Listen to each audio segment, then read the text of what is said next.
že od dnešného dňa nebude znieť len žalostné, bo dávno zalo preči časy vystívané sne. Už pár rokov po škole a nerobím si nádeje, že sa môj život niekedy lečí smerom nádeje.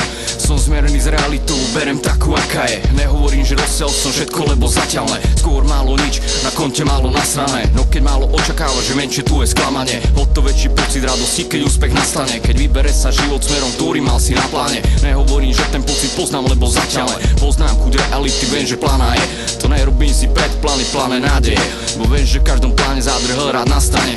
Toto nie sú rády, na ktoré by mladí mali dávať, ale iba pohľad na realitu, na to, jak ju zvládam chápať. Nádej, viera, sila v samého seba, tu ukázala vec, ťažké začiatky a serema. Od roku 2006 až po dneska, že som neslovný kok, môžeš mi zatlieskať. Intrigy, reči, podrazy, faloš, narážky, nezlomilý hlas, znejúci z ulic bratislavských. Talent a sny ho udržali v hre, ktoré pravidla učujem sa kokote. Nehľadám pozitivitu tam, kde není, spolieham sa na seba, nejak volá kedy. Opisujem realitu snov v fenskom znení, tá pekná není, tak nečakaj zmeny debil. Buzeranti, štetky, udávači, svetky, tí, čo mávajú s konfidentmi pletky, to nikdy nedotiahnu ďaleko bárs, jaký kokotko. Mám silu napredovať, bol som líder doby. Ja nechcem od života hory doly, nesľuboval mi, no chcem aspoň taký štandard, aký majú mnohí iní. Aspoň raz v živote chcem rovnocennú šancu, no z radu ľudí v rade sme tí neprizvaní k tancu. Nedajú mi perspektívnu možnosť ako zarobiť, čím z nás robíte malé ryby, na ktoré si nahodí. Vnímajú jak odpad, na ktorý uplatňujú zákony,